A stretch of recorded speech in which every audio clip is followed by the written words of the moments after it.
E a nossa convidada, como já foi anunciado, é a Lúcia Vilela de Andrade, que nos trará o tema Conhece-te a ti mesmo? É uma pergunta.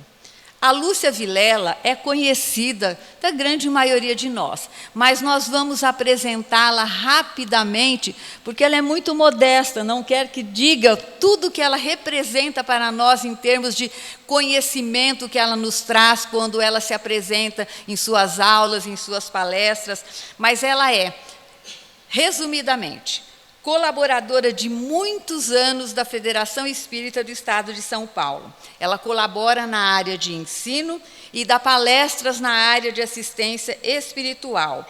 E, carinhosamente, ela se considera filhinha da FEESP. Então, vamos receber a nossa querida Lúcia com as nossas melhores vibrações e as nossas salvas de palmas. Seja bem-vinda.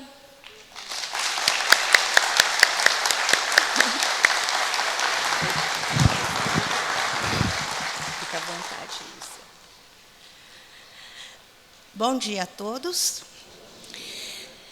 Tenho certeza que a sensibilidade de todos sentiu a energia positiva do magnífico programa que o Antônio nos trouxe. Não só um repertório especialmente selecionado, mas também executado com muito sentimento, com muito amor. E assim, sem dúvida nenhuma, estamos preparados para dar início à nossa reflexão. Como foi dito, o título da nossa palestra é Conhece-te a ti mesmo. Vocês vão observar que no cartaz de divulgação existe um ponto de interrogação. Mas quando eu recebi o convite, eu não entendi que era colocado como uma pergunta, o que foi muito bom, porque nos alertou para que nós pudéssemos fazer uma dupla abordagem. Falar sobre conhece-te a ti mesmo é muito importante. É um tema muito recorrente no cenário do mundo. O que eu digo muito recorrente? No passado, no presente e, com certeza, continuará sendo no futuro. Mas quando a gente coloca o ponto de interrogação, o nosso compromisso fica maior, porque cada um de nós está sendo convidado a refletir se realmente nós nos conhecemos. Está sendo amorosamente convidado, nesse momento, pela doutrina espírita, a fazer aquele mergulho profundo no seu próprio eu e descobrir o que existe lá, quais são os valores, quais são os itens que realmente são importantes para nós, conhecidos ou até desconhecidos. Então, passemos ao próximo slide. Conhece-te a ti mesmo, como eu disse, um tema que tem estado sempre presente aí no cenário do mundo. A própria ciência acadêmica tem pensado muito a respeito, tem estudado muito. A gente vê, por exemplo, no nosso mundo moderno, quantos seminários, quantos livros, quantos estudos feitos pela psicologia moderna, estimulando as criaturas a se conhecerem melhor, a identificar a sua escala de valores. Então, os livros de autoajuda estão aí surgindo em grande quantidade, exatamente para chamar a atenção, para nos alertar, para a gente saber que precisa se conhecer e precisa assumir a condução da própria vida. Condução da própria vida no sentido de sentimentos, pensamentos e principalmente emoções. No campo das religiões, da religiosidade, melhor dizendo, nós vemos que essa preocupação continua muito frequente, muito presente. Existem grupos espiritualistas e religiões no mundo todo ao longo do tempo, renovando esse convite que foi feito lá na antiguidade. Eu digo lá na antiguidade, coloquei esse slide aí, que nos remete à Grécia, ao templo de Delfos, que tão conhecido por todos nós, que tinha no seu pórtico gravado esta frase: conhece-te a ti mesmo. Então vejam, há séculos que essa busca, que esse pensar tem sido colocado ao alcance do nosso entendimento. E considerando a importância do tema, ao longo dos anos, nós concluímos com muita facilidade que precisamos nos abrir, nos preparar para um estudo sério. Estudar é fundamental, meus queridos. Nós sabemos disso por experiência própria em todos os setores do conhecimento do planeta. Se eu não estudo, se eu não busco conhecimento, eu me envolvo pela minha própria ignorância, ignorância não no sentido pejorativo, mas no sentido lato de falta de conhecimento. E quando eu não sei discernir entre o que é certo e o que é errado, eu acabo fazendo escolhas equivocadas que geram muitas vezes sofrimento e dor na minha vida e para aqueles que convivem conosco. O próximo, por favor. Então, reflitamos. O que é a vida? De um modo geral, superficial, nós concluímos com facilidade que já sabemos o que é a vida. Ninguém se surpreenderia dizendo eu não sei o que é a vida. Mas esse nosso conhecimento, esse nosso entendimento não pode ser apenas superficial, porque nós aprendemos com a doutrina espírita, a terceira revelação espiritual do nosso planeta, grande revelação, que a vida não começa no berço, nem termina no túmulo. A vida é um grandioso acontecimento que se abre para a eternidade. Escolhi essas duas fotos para ilustrar a nossa conversa, porque o momento de nascer é um momento muito sério, muito grave, que nos ensina a doutrina, acontece depois de um preparo prévio no plano espiritual. Então, a realidade da nossa vida começa muito antes de nós estarmos aqui. E escolhi o túmulo, nesse caso o túmulo de Kardec, porque eu quis associar a continuidade da vida após a morte e quis também, nesse momento, prestar uma carinhosa amizade ao nosso grande benfeitor, que, codificando a doutrina, ampliou os nossos horizontes de uma forma muito especial. Kardec não foi um simples secretário da terceira revelação. Nós, quando estudamos a sua biografia, quando analisamos a sua obra, temos certeza absoluta de que ele é espírito de alta envergadura, de alta hierarquia, que ele faz parte daquela pleiade de espíritos de luz que assessoraram, que trouxeram para o mundo a terceira revelação. E quando nós estudamos Kardec, nós temos a oportunidade de estruturar a nossa fé racional e entendemos sobre o aspecto ciência, sobre o aspecto religião e sobre o aspecto filosofia, que a vida continua. Então, que nós aproveitemos esta oportunidade, que estamos tendo a doutrina espírita na nossa vida, para estudar com seriedade, para ampliar os nossos horizontes e construir, co-criadores que somos, a nossa própria felicidade. O próximo, por favor. Então, acabei de fazer um convite, em meu nome e em nome da doutrina, para nós nos prepararmos. E aí vamos pensar um pouquinho mais. O que é preparar?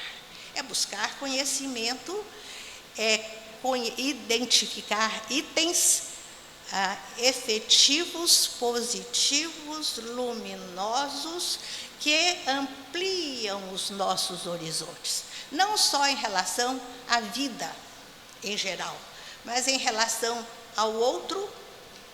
Nós passamos, quando estudamos, aprendemos direitinho a respeitar mais o outro e, principalmente, entendemos melhor a nós mesmos. E a essa altura, quando eu estava preparando a nossa sinopse, eu me lembrei de um grande filósofo grego que viveu 490 anos antes de Cristo. Meus queridos, 500 anos antes de Jesus vir à Terra. Protágoras, sem dúvida nenhuma, um profeta no campo da revelação, da filosofia, veio nos ensinar isso, a importância do estudo e dizer clara e objetivamente que as coisas só existem para nós quando nós as identificamos. Então, se eu não estudar, se eu não pensar, se eu analisar acerca dos itens que constituem a nossa vida, muitos deles vão passar despercebidos, desconhecidos e, portanto, não desenvolvidos. E isso se refere ao aspecto espiritual e material da nossa vida. Pois bem, o que nós queremos nesse instante, com esses ligeiros comentários, é mostrar a importância da subjetividade, é mostrar que o trabalho que realmente importa é aquele que acontece dentro de mim. Porque, repito, as coisas só existem para mim depois que eu as conheço. E esse conhecimento que eu vou conquistando na caminhada do dia a dia da minha vida, das minhas encarnações, caminheiro da vida eterna que somos, tem diversos níveis. Por exemplo, época. Os meus valores, os meus interesses, o que eu penso, o que eu sinto de modo geral, varia de acordo com a minha faixa etária. O que eu gosto aos 15 anos é diferente do que eu gosto aos 30 anos, do que eu gosto aos 60 anos. Às vezes, até aquilo que eu gostava, comidas, leituras, atividades que eu tinha na minha juventude e hoje, na minha maturidade, são completamente desinteressantes, né? Então, e também nós temos que levar em conta que o nosso grau de instrução vai fazer toda a diferença nessa nossa compreensão, nessa apreensão dos verdadeiros valores da vida. Por isso é que a doutrina espírita, na sua grandiosidade, nos aconselha a estudar sempre. Não só estudar a doutrina espírita, mas estudar o que surja, o que seja possível na nossa vida. A doutrina é muito clara quando nos diz, se nós só temos o curso primário, façamos um segundo grau. Se temos um segundo grau e temos a possibilidade de fazer uma faculdade, façamos uma faculdade. Se isso não é possível porque eu tenho um marido bravo, ou porque eu moro numa cidade do interior, onde não existem faculdades, ou porque a minha responsabilidade familiar é muito grande, então não farei a faculdade, mas vou procurar todas as oportunidades para fazer diversos outros cursos avulsos, de qualquer tipo, pintura, música, informática, ginástica, seja lá o que for, qualquer talento que eu desenvolva, sem dúvida nenhuma, será conquista que vai ser incorporada na minha bagagem de espírito imortal. E se eu não usar hoje, com certeza usarei em futuras encarnações, porque esse tesouro a gente não perde. O conhecimento permanece conosco pela eternidade. O próximo, por favor. E aí, a essa altura dessa nossa conversa fraterna, é muito adequado que a gente se pergunte, eu me conheço? E espero que cada um de vocês se faça essa pergunta nesse instante. O que quer dizer eu me conheço? Eu sei quais são as minhas qualidades? Eu sei quais são os meus defeitos? Aquilo que eu falo, as opiniões que eu dou no dia a dia da minha vida, serão realmente minhas ou serão alheias que eu adotei? Há uns tempos atrás, eu tive a oportunidade de fazer um curso interessantíssimo chamado Cibernética Social. E nele, no contexto, eles comparam o nosso cérebro a um computador. E da mesma forma que o HD de um computador é preenchido com itens, com informações, o nosso cérebro também. Então, e a psicologia diz que desde quando eu estou no ventre da minha mãe, eu já estou recebendo informações. Então, a cidade onde eu vivo, a religião que eu tenho ou não tenho, a família que eu tenho ou não tenho, a instrução que eu tenho ou não tenho, enfim, são circunstâncias que vão fazer com que esses valores introjetados sejam diferentes. Mas quaisquer que sejam eles estão em mim. E muitas vezes eu fico aí no cenário da vida, agindo, pensando, falando, com essa consciência de empréstimo. Então, é muito importante que nós façamos o que o curso sugere e chama de brainstorming. Uma pausa, uma parada para passar por uma verdadeira tempestade cerebral, uma revisão geral, um tsunami intelectual e moral, e descobrir se o que eu estou falando, se o que estou pensando, se o que eu estou sentindo é aquilo que me agrada, é condizente com a minha realidade de centelha divina, de espírito imortal que sou. Vou dar um exemplo para vocês entenderem melhor o meu raciocínio. Aí no mundo moderno, tema muito atual, aborto. O que eu penso sobre aborto? É o que a mídia fala? O que os materialistas falam? Ou é o que eu aprendi com a doutrina, analisei, passei pelo crivo da razão e achei mais lógico? E concluí que, acima de tudo, deve prevalecer o respeito à vida? Outro tema muito comum, muito presente na nossa vida, divórcio. O que eu penso sobre divórcio? O que eu penso sobre casamento? Hoje, no mundo materialista, casamento está sendo considerado instituição falida, mas eu que estudei a doutrina, eu que conheço a terceira revelação, eu que aprendi com a filosofia espírita que casamento é instituição sagrada, a união de dois seres, sacramentada pelo padre, pelo pastor ou pelo juiz, ou não, é a união de dois seres que têm um compromisso assumido antes da encarnação e que deve ser levado com muito carinho, com muito respeito, com muita dignidade, com muita amizade. Se por acaso as circunstâncias não o permitirem, porque a gente sabe que há verdadeiros dramas nesse campo da vida, então, que aconteça o divórcio, mas com respeito, com dignidade, sem promiscuidade e, principalmente, sem denegrir o outro. Porque se o outro não está sabendo se conduzir bem, é porque ele não tem maturidade, conhecimento suficiente para isso. Bom, mas vamos adiante. Então, precisamos analisar e descobrir a nossa própria opinião a respeito de todos os itens que compõem a realidade da minha vida. O próximo, por favor. Citei a ciência acadêmica no curso que fiz lá fora, mas, acima de tudo, com muito carinho, com muito respeito, eu quero, nesse instante, citar o item 919 do Livro dos Espíritos, que é a mensagem de Santo Agostinho. Não preciso nem comentar com vocês quem é Santo Agostinho, espírito também de grande envergadura, considerado, inclusive, pelos católicos como um dos pais da Igreja, tal a sua competência, a sua sabedoria, e ele lá, participando, claro, da equipe Verdade, ajudando Kardec no trabalho da codificação, colocou lá na pergunta 919, que é muito importante que a gente faça diariamente um exame de consciência, essa revisão, essa reavaliação de valores, pensar como foi o meu dia, como foi que eu tratei as pessoas, como foi que eu fiz o meu trabalho, como foi que eu cuidei de mim mesmo. Eu soube me respeitar? Respeitar o meu corpo?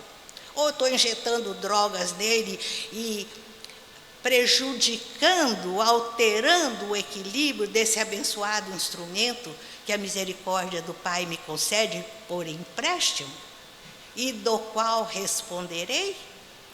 Então, ao fazer essa pausa antes de dormir, tomando consciência onde foi que acertei, onde foi que eu errei, eu estarei mais consciente para no dia seguinte ter uma conduta melhor. Estarei mais alerta para controlar os meus impulsos, para ficar menos irritado, menos impaciente, menos intolerante, menos maledicente. Se eu não paro para pensar, para fazer essa avaliação, a bola de neve vai crescendo sempre, eu vou aumentando os meus problemas, porque a gente sempre colhe aquilo que a gente planta.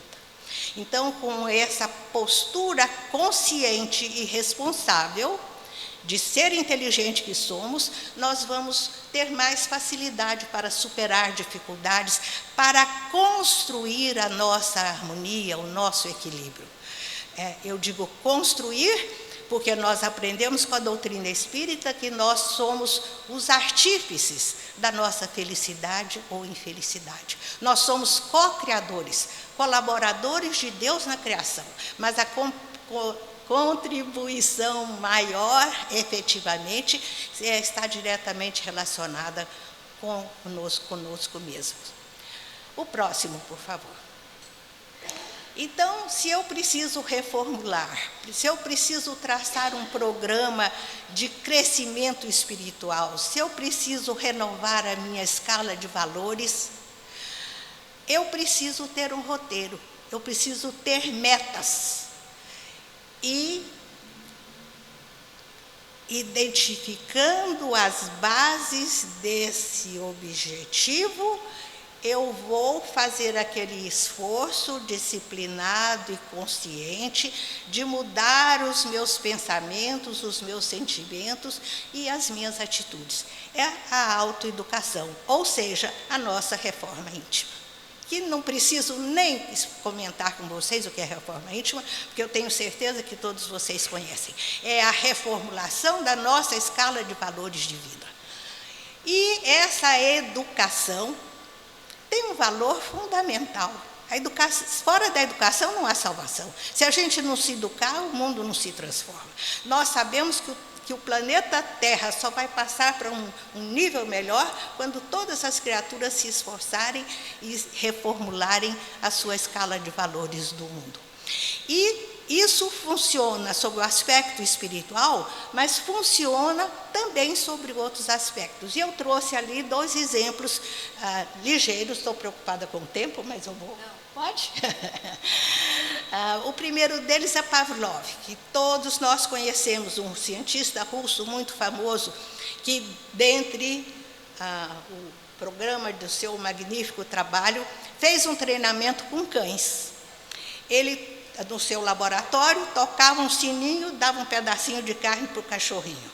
Outra vez, no outro dia, várias vezes, até que chegou num ponto que bastava ele tocar o sininho, o cachorrinho já começava a salivar e banar o rabinho, porque sabia que ia ganhar o bifinho, né? Então, a repetição fazendo com que o aprendizado se estabeleça. E outro exemplo que eu acho muito interessante, que eu vi há muitos anos atrás, numa palestra, nos fala de 2 cachorros. Então, um expositor foi convidado para fazer uma palestra sobre educação e ele pediu um prazo exagerado, não sei se foi 6 meses, 1 ano, para preparar a palestra. As pessoas que fizeram o convite ficaram assim, surpresas de precisar de tanto tempo para fazer uma palestra, né? Mas no dia da palestra eles entenderam, porque o convidado trouxe 2 gaiolas. E aí falou, vou mostrar para vocês a importância da educação. E sem mais palavras, abriu a primeira gaiola e soltou um cachorrinho que saiu todo alegrinho, banando o rabinho, fazendo festinha. Ele, sem comentários, abriu a segunda gaiola, saiu um cachorro feroz, avançando, rosnando, querendo morder todo mundo. Aí o expositor fez o comentário: vocês estão vendo na prática o resultado da educação. E se a educação funciona com animais, imaginem vocês com o ser inteligente da criação, que somos nós, centelhas divinas, criadas por Deus, à sua imagem e semelhança, com uma destinação gloriosa e imortal, que é a perfeição espiritual, que nós alcançaremos através do nosso próprio esforço, através do estudo e do trabalho. Então, é muito importante que nós ampliemos os nossos horizontes espirituais, identifiquemos esses valores para deixarmos de andar em círculos fechados. Essa também é uma referência muito interessante que eu trago para vocês, porque considero muito didática.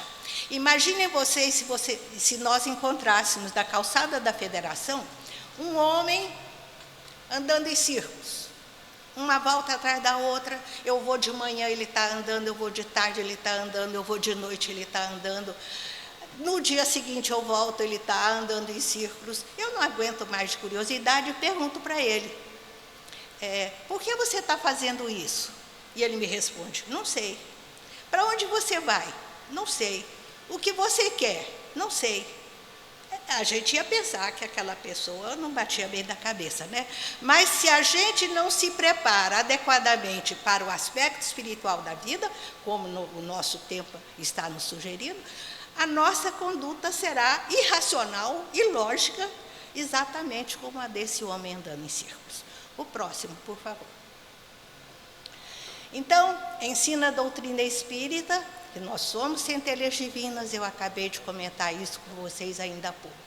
E abro um parênteses para lembrar que é uma verdade tão indiscutível que séculos atrás a filosofia espiritualista, muito especialmente por Leibniz, já fez referência a esse princípio espiritual inteligente e individualizado, que a filosofia acadêmica chama de mônadas, né? Mas, sem dúvida, somos centelhas divinas, somos mônadas celestes, somos espíritos imortais criados por Deus. Temos o DNA divino em nós. Vocês já pensaram nisso? Somos filhos de Deus. Então, esse potencial divino é a nossa herança. Por isso é que nós somos co-criadores, por isso é que nós somos colaboradores de Deus na criação, por isso é que nós temos a responsabilidade de cuidar da nossa própria evolução espiritual. E para que nós possamos fazer esse trabalho bem feito, é preciso que saibamos usar bem o nosso livre-arbítrio. E para usar bem o nosso livre-arbítrio, é preciso de conhecimento. Porque se eu não tenho conhecimento, eu não vou saber identificar o que é certo e o que é errado, né? Coloquei ali a palavra semente para comentar com vocês que esse é um dos itens que mais me chama a atenção na codificação. No Livro dos Espíritos, Kardec, num momento muito feliz, muito inspirado, compara o princípio espiritual individualizado que somos a uma semente espiritual. E ele diz que o processo, a dinâmica da realidade da semente espiritual é semelhante à da semente vegetal. Porque as leis divinas são uma só, elas atuam nas duas dimensões da vida. Então, o que a gente observa na semente vegetal? Se eu não plantar, ela vai ficar sequinha ali na prateleira. Mas se eu colocar na terra e ela receber da terra os ingredientes, os nutrientes necessários, se ela receber água, se ela receber a luz do sol, e principalmente com a ação do fator tempo, porque a gente sabe que a gente não planta um caroço de abacate hoje e amanhã ele está dando abacate. Não, existe aquele ritmo condizente com a natureza. A semente germina, surge o arbusto, surgem folhas, surgem flores, surgem frutos, e no momento exato, muitos frutos tantos que a gente não consegue nem avaliar quantos abacates nascerão de uma única semente de abacate. Pois então, mergulhados nesse raciocínio, vamos pensar na semente espiritual que somos. A terra boa para o nosso crescimento individual, sem dúvida nenhuma, é o Evangelho de Jesus. Por quê? Porque Jesus é o nosso mestre, é o nosso modelo, é o enviado de Deus para guiar a humanidade terrestre. Então, se eu quero ter condições positivas, efetivas para o meu crescimento espiritual, eu preciso colocar Jesus na minha vida. E aí, desenvolvendo toda a potencialidade da semente espiritual que sou, produzirei muitos frutos. A gente nem sabe quantos. A gente pensa nesses espíritos de luz e fica feliz, lembrando que um dia chegaremos lá, né? Jesus não falou, vós sois deuses, sois luzes, numa colocação simbólica, fazendo referência ao nosso DNA divino, mas a essa possibilidade de desenvolver o nosso potencial divino e alcançar a relativa perfeição. O próximo, por favor. Então, esse trabalho evolutivo é uma caminhada longa. Por isso é que a sabedoria do Pai nos concede a reencarnação. Tantas vidas quantas sejam necessárias até que eu possa alcançar aquele objetivo maior da minha vida. E nesse caminhar, ao longo do tempo, em sucessivas encarnações, sem dúvida nenhuma surgirão inúmeros desafios. E aí, nós juntamos o conhecimento que a doutrina nos traz e atualizamos com a psicologia do mundo moderno, que nos diz que a gente não pode desanimar, que a gente tem que continuar essa busca. A psicologia transpessoal nos fala da resiliência. O que é resiliência? É a nossa resistência. Erramos, levantamos e retornamos à nossa caminhada, não desanimando nunca. É o levanta, sacode a poeira e dá a volta por cima. Então, é assim que a gente deve fazer. E a psicologia fala também sobre a alteridade. O que é alteridade? É o nosso olhar fraterno em relação às diferenças individuais. Nós não podemos, nessa nossa caminhada evolutiva, em momento algum, exigir que o outro pense como eu, fale como eu, haja como eu, enfim, que siga as minhas regras. Nós temos que lembrar que todos os espíritos foram criados iguais, todos têm os seus direitos, todos têm a sua liberdade de ser exatamente aquilo que é. E nós vemos no Evangelho Jesus, o nosso Cristo planetário, em inúmeras ocasiões na sua vida pública, mas especialmente no momento da mulher adúltera, ele que era o Cristo planetário, não julgou. Ele diz, mulher, ninguém te acusa? Eu também não te acuso. Por quê? Com a sua visão ampliada, ele sabia que cada um dá o que tem. Todos nós temos virtudes e defeitos. Eu posso até não ter o defeito, o vício, cometer o mesmo erro que o outro comete sob qualquer aspecto, mas eu cometo outros. Cometo erros no dia a dia em relação a Deus, em relação ao meu próximo e até em relação a mim mesmo.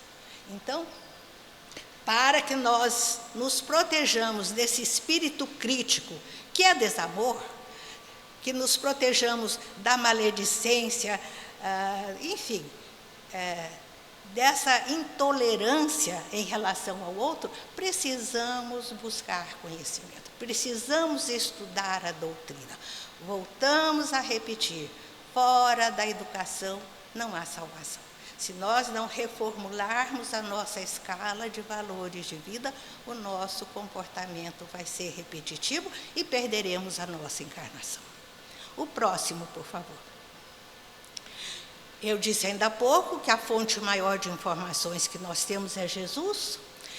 Então, precisamos estudar a mensagem de Jesus, priorizar os ensinamentos de Jesus, não só intelectualmente, mas com o compromisso ético e moral comigo mesmo de aplicá-lo no dia a dia da minha vida prática.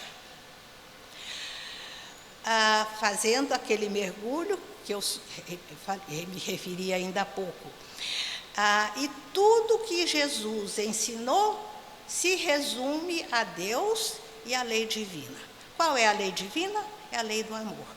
O amor é a força criadora do universo que rege a vida do micro ao macrocosmos.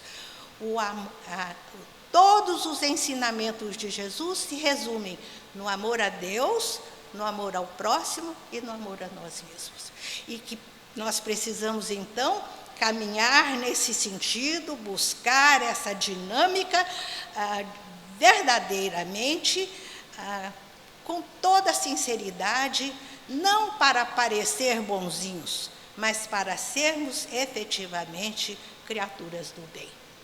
E eu me lembro agora de trazer para vocês uma frase muito corrente na doutrina espírita, que diz que a essa altura da nossa caminhada evolutiva, nossa que aqui estamos encarnados e desencarnados, que conhecemos a doutrina espírita, quando fizeram o planejamento para a minha vida, avaliaram a minha maturidade espiritual e os benfeitores espirituais, competentes e responsáveis, que fizeram esse planejamento para a minha vida, concluíram que eu já tinha maturidade suficiente para receber a doutrina da minha vida. Então, eu preciso estudar a doutrina e fazer esse esforço, porque Deus nunca coloca nos nossos ombros uma cruz que a gente não possa suportar. Eu estou pronta para aprender e vivenciar os conceitos da doutrina. E é por isso que hoje nós somos responsáveis pelo mal que fizermos, por qualquer ato de desamor, e também por todo o bem que deixarmos de fazer. Isso é um peso específico nessa nossa reflexão. E, caminhando quase para o nosso encerramento, dá tempo de contar mais uma historinha? Eu queria contar para vocês uma historinha que eu guardo com um especial carinho no meu coração. Já li em revistas espíritas, já ouvi em palestras e acho que ela é muito didática, muito importante. E espero que vocês também a guardem no coração. Então, o texto diz que um jornalista, na redação de um importante jornal, foi chamado pelo seu diretor, que determinou que ele escrevesse o artigo da redação, o artigo básico. O tema: os problemas do mundo moderno e suas soluções. Ele voltou para a sua sala e começou a escrever o assunto, mas não conseguia, não engrenava, encerrou o expediente sem ter escrito o artigo, foi para casa com essa preocupação.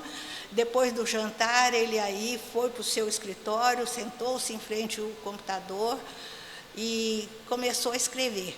E com ele, ao lado dele, estava uma filhinha, uma menininha de mais ou menos 8 anos. E a menininha, sentadinha no chão, brincava com a sua bonequinha e conversava com a bonequinha.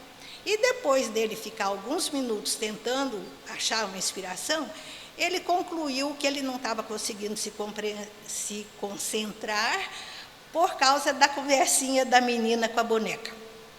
Então, o que ele faz? Ele pega um mapa que ele tinha na mesa, rasga o mapa em muitos pedacinhos e fala para a menininha: olha, papai tem uma proposta para você, é um quebra-cabeça. Se você conseguir montar esse quebra-cabeça, você ganha um prêmio. E ele ficou muito feliz, porque achou que a menininha nunca ia identificar e juntar os pedaços do mapa rasgado, né? E a menininha também ficou muito feliz, porque ia ganhar um prêmio.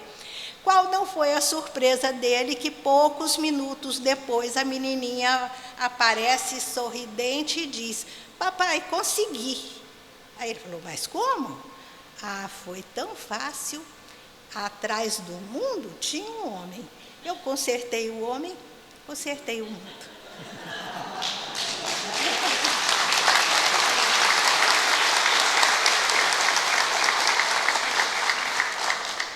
que nós sejamos efetivos colaboradores, contribuintes dessa transformação do mundo. O próximo, por favor. Encerrando, um parágrafo de mais peso, de mais conteúdo, trazido por Joana de Ângeles, no livro Plenitude, que diz: uma fagulha pode desencadear um incêndio. Uma faísca de luz pode ser uma simples vela. Abre uma brecha nas trevas. Uma gota de bálsamo suaviza a aflição. Um gesto de amor inspira a esperança.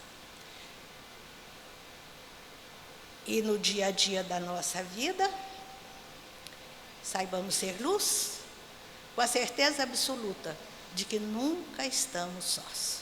Nós contamos sempre com o apoio dos benfeitores espirituais, e muito especialmente do nosso anjo guardião, a quem nesse instante exteriorizamos a nossa gratidão. Que assim seja.